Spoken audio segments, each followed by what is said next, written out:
Mike asked JB and I to share a few stories around the history of the Bayley family ties to the land of New Zealand, how the family got into farming and the transition from farming to real estate. He's asked us also to share some of the successes, some of the failures, talk about some of the characters that have been involved along the way, a few of the deals, and give some words of wisdom from the chairman. So JB, he doesn't speak very often these days. You would have seen him speaking at the 50th anniversary. He had his tongue out. I think he spilt something on his shirt and licking it off. But it's 25-year anniversary history of Bayleys Country, and JB thought, that was such a significant event that he wanted to be here today to share some of his wisdom and insight. So a big round of applause for the big fella.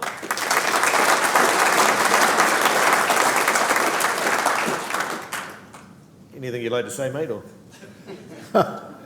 No, well, it's not easy living in Sniper Alley. The alleyways are getting narrower and narrower, and the sharpshooters are getting better. So you've got to make the most of every opportunity. Good, we'll make the most of it while you're here. So, mate, just kind of getting underway. Before Bayleys, before we came to Auckland, in actual fact, before you were born, the Bayley family had some pretty significant ties to the land, as I mentioned. Can you give us a bit of insight into how the Bayley family got involved in farming? Kind of talk a bit about your life and experiences on the farm. Obviously, your father Graham had headed off as a fighter pilot in the Second World War at the age of 19. He was fighting in Guadalcanal against the Japanese, mainly up there. He did 3 tours. He flew his Corsair all the way, single pilot, hadn't flown previously, all the way from Ohakea up to Guadalcanal, and he did that on 4 different occasions, which is a pretty phenomenal feat. No GPS, just looking out the window trying to figure out where to go and island hopping all the way up there. And that was the age of 19, and I think he left his love of his life back in New Zealand while he was over there. So perhaps you could talk about what happened kind of when he returned home from the war. Sure. I think it was the beginning of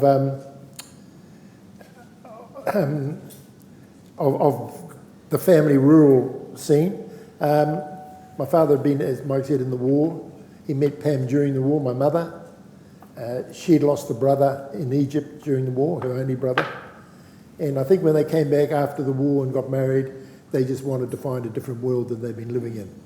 So it must have been a pretty tough time. So they got a rehab farm down in the middle of the King Country at Neo. I think they might have got married first. Yeah. Got married and then went to New. That's where New is located, for those of you who don't know. The middle of nowhere in the back end of the King Country. So they went in there on the freight train. They had no car, no running water, no power. Lived in a little 2-bedroom warri where my sister and I were born. I was born in the made up a bed in the wash house for my mother, and the local doctor lived down the road, and he did have a car, so he was able to help. I think I was about that big when I was born, as I recall. And the photograph of my father holding me up in his hand, and they didn't think I was going to survive, but somehow I did. So it was pretty tough existence. The only way back to Hawera, where it came from, was on the freight train, which was a 2k walk from the house. But I remember I left there when I was 5, so vague memories. But I took my mother back there about 20 years ago when she knew she didn't have long to go, and we drove down, and her memory of it was this wonderful farm with a river running through it. It was just the absolute pits, I can tell you. It was a shambles. and Ohura was boarded up, closed down. That's where the prison was, and it was sort of gave her a bit of a fright. But anyway, it was wonderful to go there. So from there we went to Taniatua, which is out of Whakatane, at the end of the main trunk line, and we had a farm there which was dairy and hill country. Once again, my father seemed to love rivers that kept flooding, so we farmed there, and David obviously was part of the family when we went there. He joined us, and so that was a wonderful upbringing. I was fortunate enough to ride a horse to school, and I remember growing up, and all I wanted to do was drive the tractor and help on the farm. I didn't really like school very much, but it was. I didn't realise till years later just how tough life was, and how difficult it was to make ends meet. And I remember once there, I was telling Duncan the other day, my father got very sick with leptospirosis or something, a disease you can get from animals. Milk fever. And he was not very well at all, and we were a bit worried about him. But so at 12 years old, I had to milk 120 cows. And David was told to come down to the cow shed, but he used to cry all the time and sleep in the in the shed where the tank was. And so it must have been about March or April, because I didn't realise, but I'm milking away, and I look at the vat every few runs through, and it wasn't going up, it kept coming down, and I'm thinking, so I kept flushing more and more water through to try and keep the level up, and the dairy inspector had to come and have a chat to me and explain to me that the cows were drying off and it was okay if there wasn't so much milk. One of the most embarrassing farming moments of my life, I can tell you. But it was a wonderful life. I went to Taniatua Primary, and David and I had just had a wonderful time together. And I'm just going to tell you a little story about David. I think I might have been about 6 and he might have been about 4, and my mother gave us a banana to share. And so David wanted, because he wanted to do everything, and he cried if he couldn't get what he wanted. So he peeled it like this, and then he broke it in half, and I said, "Hey, your bit's is bigger than mine," and he said, "Oh, are you happy now?"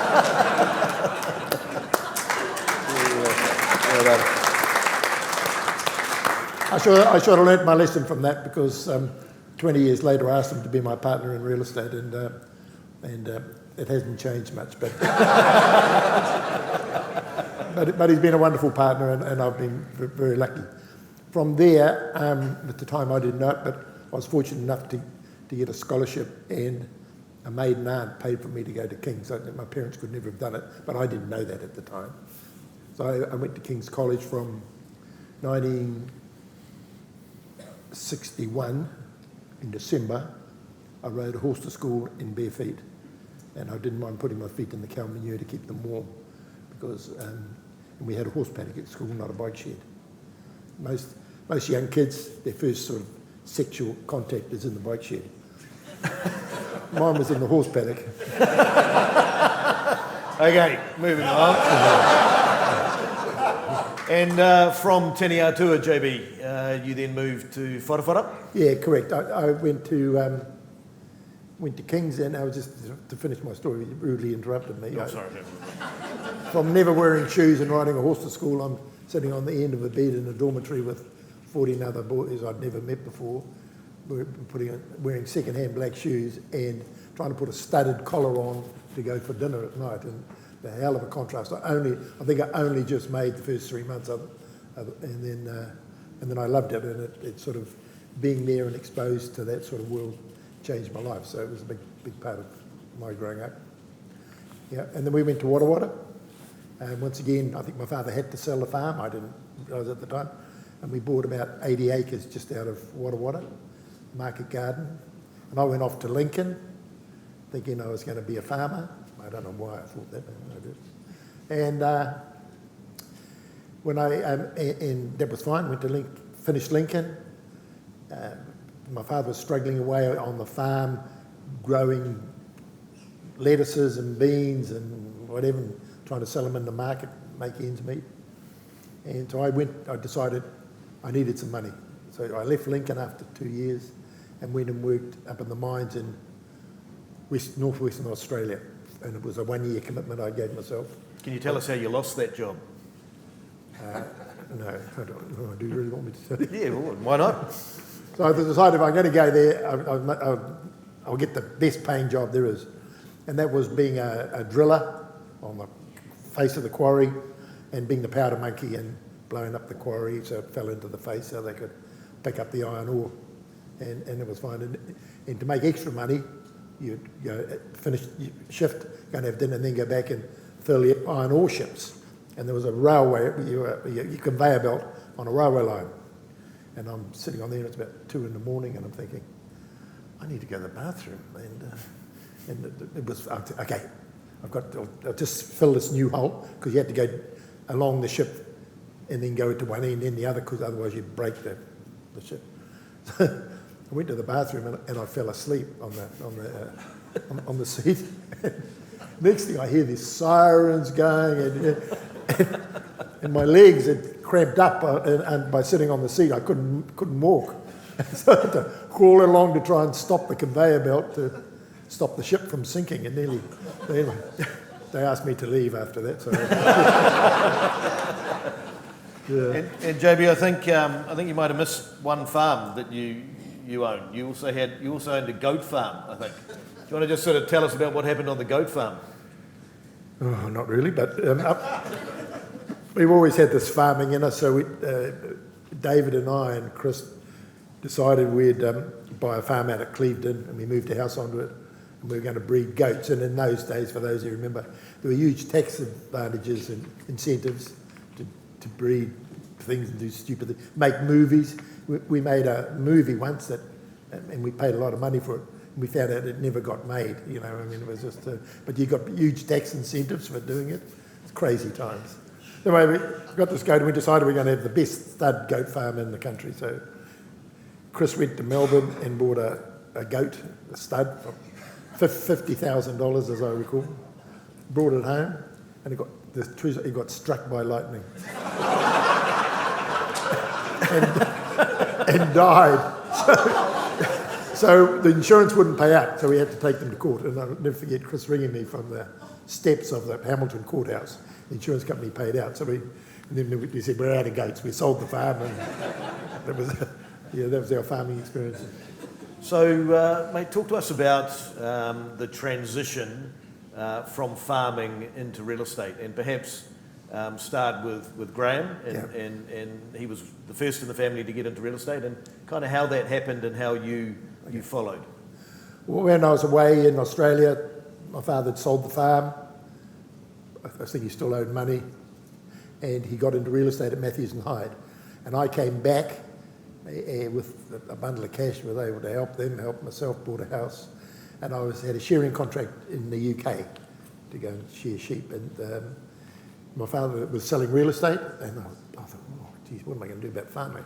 So anyway, I went out with him on the first day, and we went into the King Country, and he sold a farm. And I'm thinking, geez, it was quite easy. And the next day, we went out, and I went up into Sedgeton. Pete, the Sedgeton land, is that up just out of Waterwatt, up in the valley there? Is that Tui Karamea or something? Yeah, Tui Karamea. Yeah, okay. And we got up there to look at this farm, and there was another agent in the house. And the wife came out and said, would you mind waiting a minute? So we're sitting there, and next thing my father gets out of the car and he goes to the boot, and he gets out a hammer and some staples and starts straightening the fencing along the driveway. And I'm going, oh, Jesus, it's so bloody embarrassing. Hiding under the seat.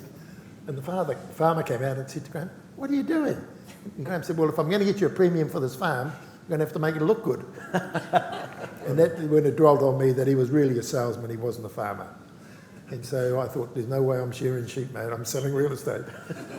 So I was 21, so I joined Matthews and Hyde, and that's the rest is history.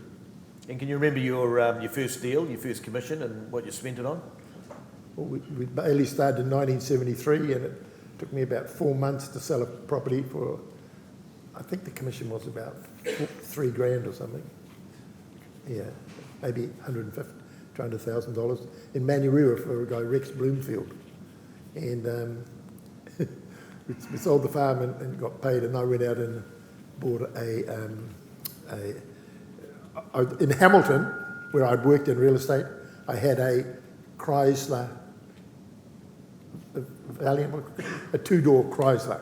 It was a white car with a purple Charger, Chrysler Charger, with a stripe down the side, purple stripe down the side. And it wasn't really appropriate for selling real estate, but I had a lot of fun in Hamilton, didn't it? But anyway,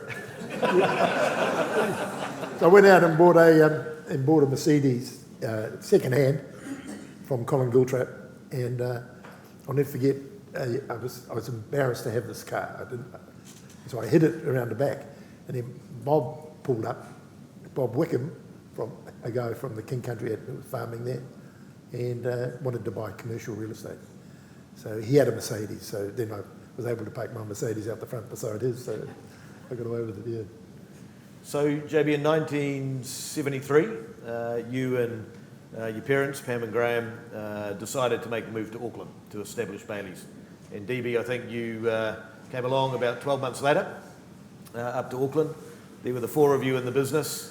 Obviously, some of you have heard this background before, but Pam was doing the books, being the receptionist, the secretary, and you and Graham and DB were out on the tools doing deals. And that's a picture of the family home in Pakuranga with the first office in the basement of that property.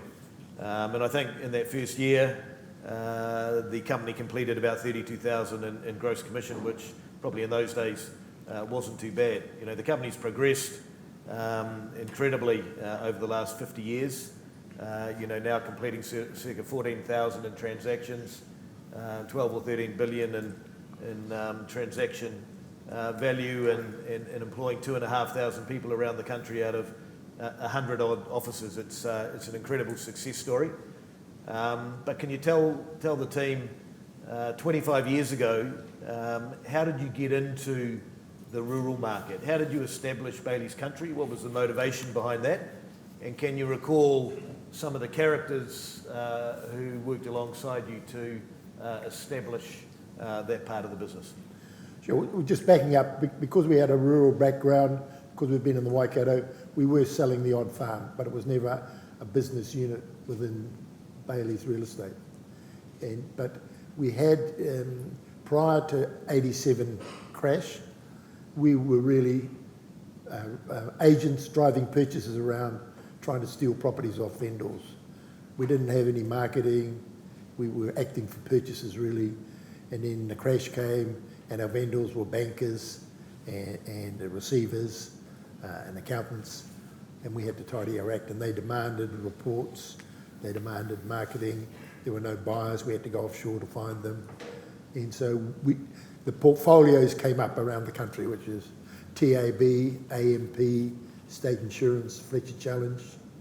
They were all bailing out of all these properties. So we went from Auckland, we were going around the country. And out of that, Mark Winter was the first in Hamilton to ask for a franchise. I didn't even know what it meant, so I had to look that up. And then Bob Davison, Mark Hourigan around the country, Bob Davison, Christchurch, James McPherson, very much so in Gisborne. And so that's how the network began, and the franchise work began with the great work of Trevor Stanaway that helped pull it all together. And of course, in those days, we had a road services map that we had, and Trevor had a big, thick pen, and he just drew lines for sort of where you could work and what the territory was. And he didn't realise that some of the lines went straight through the middle of a town, and it was a shambles. But people were very patient, and there were some battles with territory and who's got what. But we've all matured a lot now, and we've refined it all, and Duncan and Gwynnie are doing a good job of making sure those boundaries work. But so that's how the portfolios began, and we realised there was an opportunity in country. We were getting asked to do submissions, so we thought we'd start a division. So 25 years ago in Wairaki Hotel, James was there. Where are you, Jimmy? I can't see you. Oh, I see you. Oh, sorry, mate. And there's about 20 of us there. Trevor Stanaway, Ross Pickett, Neil Prentice, Bushmag, I can't remember them all. We gave them all jackets, and we said, if you want to wear this jacket, you've got to own it, and you've got to go at Bayleys Country on it. So that's how the portfolios began. And we put national rural portfolios together, and the last one we did, which is fantastic, was that 130 odd properties? Yeah, yep. Fantastic. So that's the history of how it all began. So, JB, moving on to today's real estate industry and the environment's really highly competitive. I think in the rural space, Bayleys has about 34% market share. Is that right, Nick? 38% market share. What do you think sets us apart, sets Bayleys apart from our competitors? Can you give us some sort of words of wisdom around that? Sure. I think it's the quality of the people, for sure. I think we're lucky, both in residential and rural, that we started from a commercial base. So there's always much more of a business environment around how we work. And that's probably restricted us in our growth in residential a bit because of the demands we have as a business unit rather than just and so in rural, I think the business side of it, I'm looking down here at what the contribution that Mark Mackey's made over 23 years, and Mark was our marketing manager and ran rural when Jeff went into syndication. So I think it's the quality of the people. But, yeah, for sure. Why don't we sort of talk about some of the landmark, some of the most memorable transactions we've completed in the rural sector over the last 25 years. There must be a few sort of interesting deals you remember, a few sort of characters involved, and you want to share some of those with the team? Yeah. There was one, I was thinking about it the other day, James the Mowat brothers down in Mangarapa Station. There was a wonderful farm, breeding bulls. You could drive a car over the whole thing. The Mowat family had broken it in from bush. A lot of history there. And the Mowat brothers wanted to sell. They called me in. I took Glenn Rees-Jones with me and James. And we got them to spend 40K on marketing it. And we ended up, and it was a highly sought after farm, we ended up selling it to the neighbour. And I remember thinking, Jesus, Mo's not going to be very happy with me spending 40K. And so I said to him, I fronted him, I said, look, I'm very sorry about this, but, we've sold it. He said, John, it's the best 40K I ever spent. The neighbour's been trying to buy it for 2 years for 18 million, and you sold it for 21. So he said, I'm very happy. 40K. So I think it's all about marketing, and I think Mark had that saying, marketing is everything. I do believe that if you can say to a vendor, are you happy with the marketing to date? And he says yes, you can say, well, the only thing stopping it selling will be the price. But if he says, no, I'm not happy with the marketing, late for an open home, missed an inspection, got an ad wrong, sign fell over, he's always got this doubts that he could have got more money. So you've got to be able to tell the vendor, this is as good as it's going to get. And normally they'll deal. If they think they can do better, it's going to be a difficult sale. JB, you asked me to include this picture of Graham and a rather nervous-looking Japanese man. Yeah. Do you want to just run us through the significance of that? I think that's, is it Takashi Yakamura? Yeah. Yeah. David will remember this, where 246 Queen Street was a big building, and in those days, I don't know, the value might have been 10 or 12 million. And they were signing up for it. And anyway, dealing with the Japanese through an interpreter, there was always a lot of delays and silence in the room, and it was quite nerve-wracking. Anyway, we're getting to the point of the sale, and the chairman, Kawamura, said to Graham, were you ever in the war? Were you fighter? Were you in the war? And there was, oh God, I think, and Graham said, yes, I was, and I'm kicking him. No, you bloody weren't. Yes, I was in the war. And they said, well, what did you do? He said, oh, I was a fighter pilot in the Pacific. And I'm thinking, oh, there's a bloody commission gone. We're back in here. You know, silence for a long time, and then the chairman stood up and got his interpreter to say that he was a kamikaze pilot in the war. But he said he was very pleased that he wasn't a good pilot because they wouldn't trust him with a plane. And so those two became lifelong friends. They were a wonderful company, Pasco Corporation, and yeah, it was a great story. Great story. Yeah. So, JB, in more recent years, Bayleys has been very fortunate to be involved in some pretty landmark and significant rural transactions. A couple of those, for example, Crayford Farms, obviously worked with Duncan when he was at Kortamentha running that. They were 16 farms, I think, Duncan, around the country in receivership.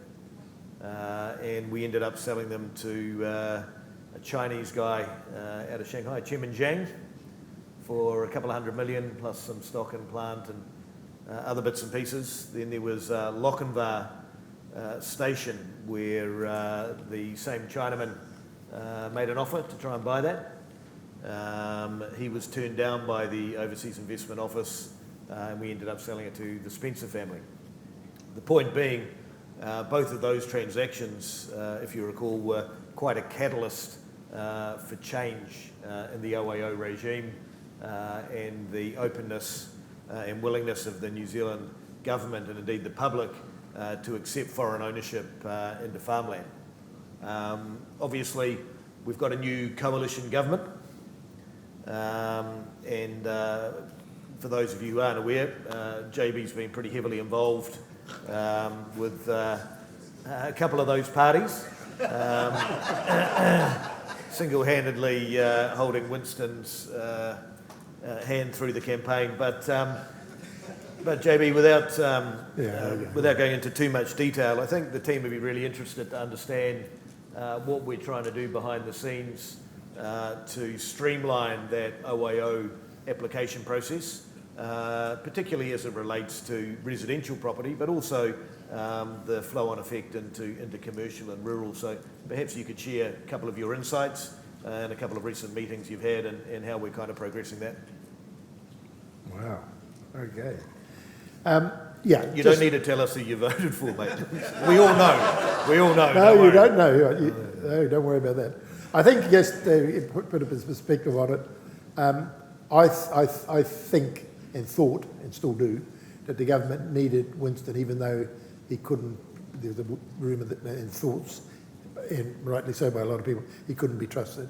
I think to deal with some of the issues that we got confronting us, we needed him in there. I don't think Luxon could do it on his own. So anyway, the group of us did support him in the background, but that's not how I voted, but that's not the issue. But I've stayed close to him, and I met with him over Christmas with his wife and a few of my colleagues. We had lunch with him, very informal, but we talked a lot about various things. And he has no problem, which is with foreign investment into New Zealand. He says we need it. His issue is, and I tend to agree with him, that's why I support him, is in regard to immigration. He says, John, I don't want 128,000 people coming in here putting pressure on our hospitals and our schools and our housing. He said, and he said, secondly, I wouldn't support a tax on property, whatever the value is, over 2 million, because he said as soon as it's on, it'll be on forever, you'll never get rid of it. Property tax for foreign investors. For foreign investors. Yep. And you'll never get rid of it, all it'll do is increase. So he said, I'm not in that zone. But he said, if you want to bring workers in here on working visas, to pick fruit, work on the farms, work in the cafes. I fully support it. And I fully support immigration, but at the quality end of the market rather than at the mass end. But he's very much in favour of allowing investors to come into New Zealand, into residential, lifestyle, some farming, with a threshold of over a figure is mentioned as 4 million. Can I say what you... Sure. On Friday, and so Winston's supporting that. On Friday we're meeting with, or Mike's meeting with Luxon to see if we can push that through, because I think Chris will be in support of that as well. So those are the things we're trying to do behind the scenes to make it easier for us to do our business. And you'd be interested to know that there was, what's that number that Charlie gave us? $295 billion since 2021 of sales.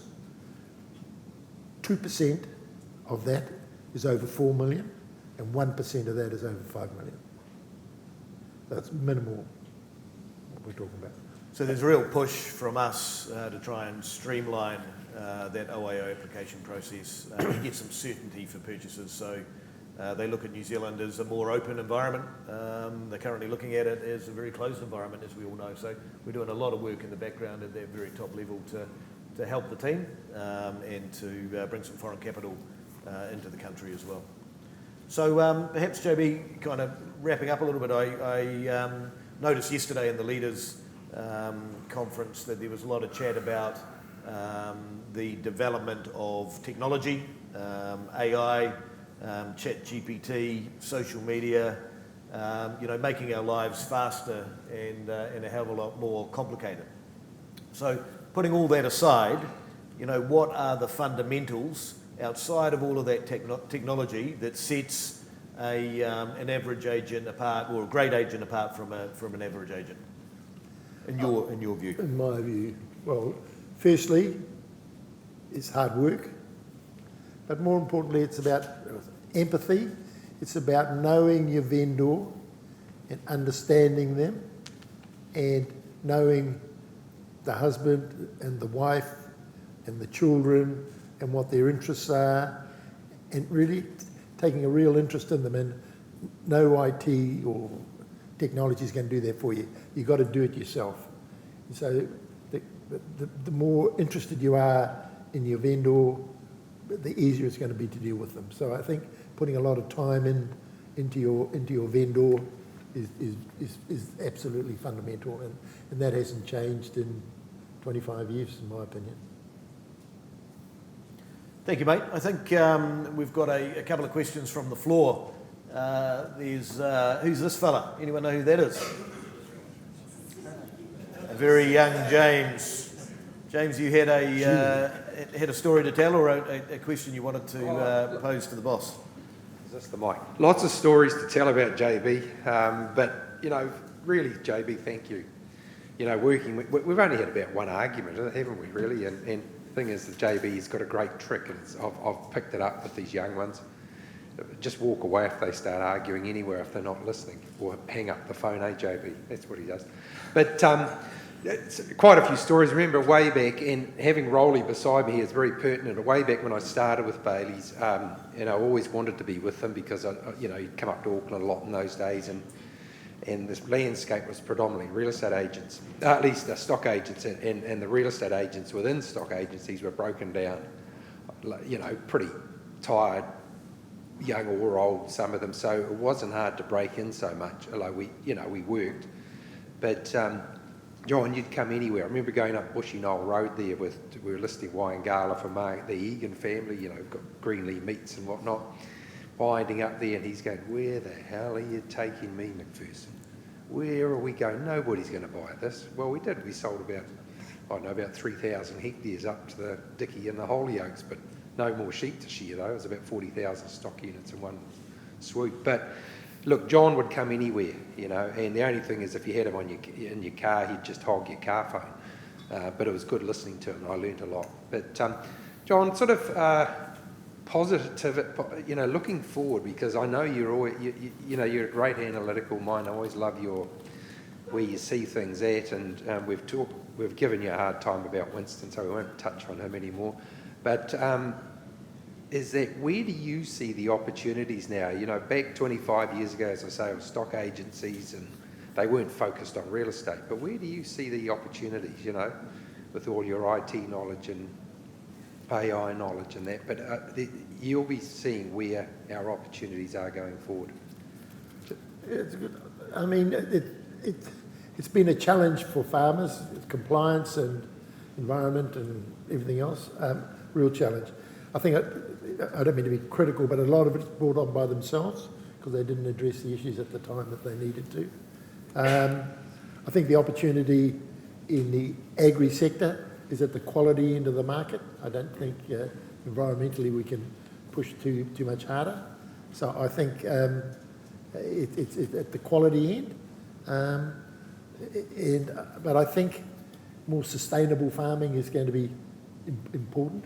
I don't think we can push the limits too hard. Certainly been a big change, hasn't it, in the forestry sector, and that's going to be difficult to turn around, I think. But I just think the rural sector, and there's quite a few people talking to me from offshore about how to get in, and I don't know how they're going to get in, into the rural market. And there's a lot, when you look at the wealth around New Zealand, a lot of it has been driven out of the agri sector, or the horticultural agri sector. So I think the opportunity is at the quality end of the market for sure. But I think talking to JB when we were away over summer about what he wants to do in the year ahead, he said he wants to do less, but in the office, but more out of the office. So you know, if you've got a trophy listing or a vendor that needs some conditioning, he loves getting on his bike and travelling around the country.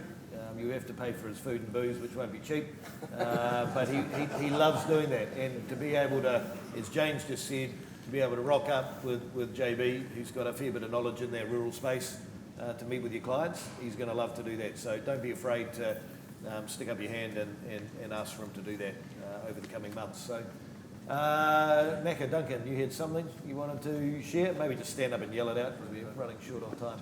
Yeah, no worries. I was going to ask about the people and the difference and the rest of it. You've explained it pretty well. Pretty special people amongst there. But I was curious because you know, you're recalling your family history and bits and pieces in the rural background. DB came to me about 2 or 3 years ago, I think it was, and he cracked onto a great big forestry opportunity, and he said, "Mate, it's like a 20,000 hectare forest. I've got a meeting with these boys later on this afternoon, and I don't really know a lot about forestry, but if you're there, maybe we could have you know, if they start asking questions about forestry, maybe you might be able to chip in." I said, "Oh, it's okay, you know, well, no problems. We're doing a bit in that space." And said, "What do you know about forestry?" And he recalled a time back in Teniatua where he said, "Well, I've cut down a tree." Now, I'm just curious, is that correct? Did he in fact cut down a tree? I don't recall it because he cried a lot. He tried to shoot me.